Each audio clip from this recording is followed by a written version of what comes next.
Million views. To most requested hair oil की recipe लेकर आ गई।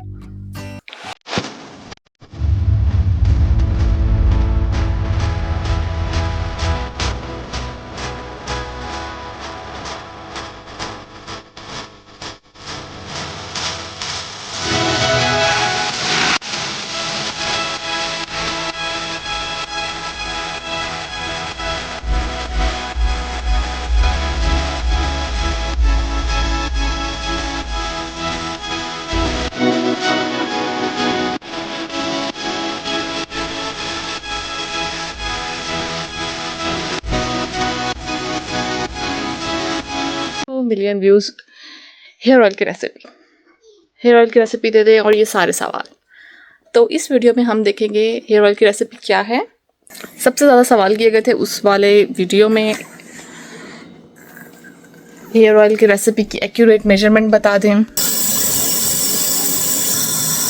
सारे के सारे हर्ब सिर्फ वही यूज़ हुए जो हमारे घर पे नॉर्मली हैं। इसके अलावा आप हेयर ऑयल भी अवेलेबल होता है। एक हेयर ऑयल सारे हेयर्स के लिए नहीं होता, हर हेयर टाइप अलग होती है। जैसे कि हेयर पोरोसिटी अलग होती है और आपके हेयर प्रॉब्लम भी अलग होते हैं। हाई पोरोसिटी वाले बाल, लो पोरोसिटी वाले बाल, मीडियम वाले बाल। इसके अलावा हेयर प्रॉब्लम जो कि ज़्यादा मैटर करती है एज़ कम्पेयर टू आपके पोरोसिटी के। क्योंकि अगर आपके लेट्स सपोज मेरे बालों की लो पोरोसिटी हेयर है, ठीक है, और लेकिन आपको प्रॉब्लम है से फॉर एग्जांपल ड्राइनेस है या डैंड्रफ है, तो पहला काम होगा कि आपको अपनी प्रॉब्लम ख़त्म करनी है। उसके बाद आपको अपने बालों पे काम करना है। यानी अगर आपकी डैंड्रफ है कि लो पोरोसिटी वाले बाल हैं, आप ये नहीं बोलेंगे मेरे लो पोरोसिटी वाले बाल हैं तो मैं कौन सा हेयर ऑयल लगाऊं। नहीं, आपको अपने प्रॉब्लम पे फोकस करना है कि मेरा बाल हेयर फॉल हो रहा है, हेयर डैमेज है और डैंड्रफ है। जो आपकी प्रॉब्लम है पहले प्रॉब्लम सॉल्व करना है, देन अपने हेयर को और ज़्यादा अच्छा और बेहतर बनाना है। और एक और बात बता दूं कि जो डैंड्रफ है वो किसी भी हेयर ऑयल से सही नहीं होती। आप डैंड्रफ को होने से रोक तो सकते हैं, लेकिन अगर आपके सर पे हो गई है तो वो सही नहीं होगा आप जब तक एंटी फंगल शैम्पू यूज़ नहीं करेंगे या एंटी फंगल चीज़ें यूज़ नहीं करेंगे, क्योंकि वो फंगस होता है। अब आते हैं, जैसा कि मैंने बताया कि एक हेयर ऑयल सबके लिए सारे बालों के लिए नहीं होता। तो इसका मतलब है कि अगर आप कोकोनट ऑयल यूज़ कर रहे हैं, वो फॉर एग्जांपल अगर आप, मैंने जैसे बताया कि एक हेयर ऑयल सारे बालों के लिए नहीं होता, लो पोरोसिटी हाई के लिए, लेकिन बुरा भी नहीं होता। कोकोनट ऑयल सबको पता है सबके लिए अच्छा है, लेकिन आपको ये नहीं पता कि कितना बालों में लगाया तो वो ठीक होगा, राइट। बिल्कुल इसी तरह कैस्टर ऑयल कहा जाता है कि वो हैवी है और हाई पोरोसिटी के वाले बालों के लिए और लो के लिए नहीं है, लेकिन कैस्टर ऑयल सबसे ज़्यादा एब्जॉर्ब होता है आपकी स्कैल्प पे, आपकी स्किन पे। आप उसको फेस पे यूज़ कर सकते हैं और बालों में यूज़ कर सकते हैं। इसलिए नंबर 1 पे लिखे कैस्टर ऑयल। हमने कैस्टर ऑयल लिया 1 कप। मैं आपको हर्ब्स भी बताऊंगी, साथ ही आपको ऑयल भी बताऊंगी, ठीक है। मैं कमी कर रही थी, मेरे हस्बैंड आने वाले, मैं तैयार हो गई।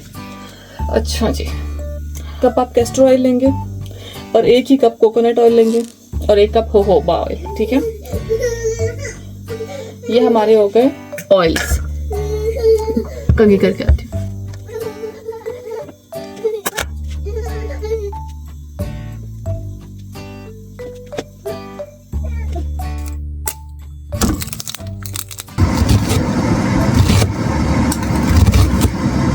एक कप हम लेंगे castor oil, 1 cup coconut oil और 1 कप जोजोबा ऑयल। और इसके अलावा जो है, जो हम हर्ब्स लेंगे उसमें इंक्लूड है clove, black onion seed, fenugreek seed यानी कि, और स्पाइरुलिना ऑप्शनल है, और रोजमेरी फ्रेश। इसके अलावा एसेंशियल ऑयल भी ऑप्शनल है, ठीक है।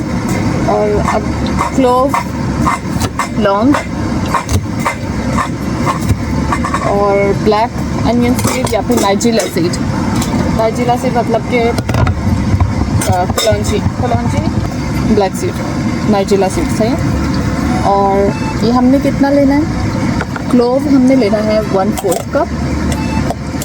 1/4 कप आप ऐसे मेजर करें कि जो इस तरह के मेजरिंग कप आते हैं, 1 कप, फिर ये आधा कप, ठीक है, और ये 1/4 कप जो कि सबसे छोटा है, ये 1/4 कप हम लेंगे क्लोव्स का, यानी कि लौंग का, और 1/4 कप ही हम लेंगे नाइजिला सीड्स, कलौंजी के बीज, ठीक है। और फिर आ गया फेनिग्रिक सीड, यानी कि मेथी दाना।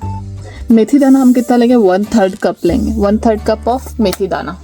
मेथी दाना क्या होता है मैं दिखाती हूँ।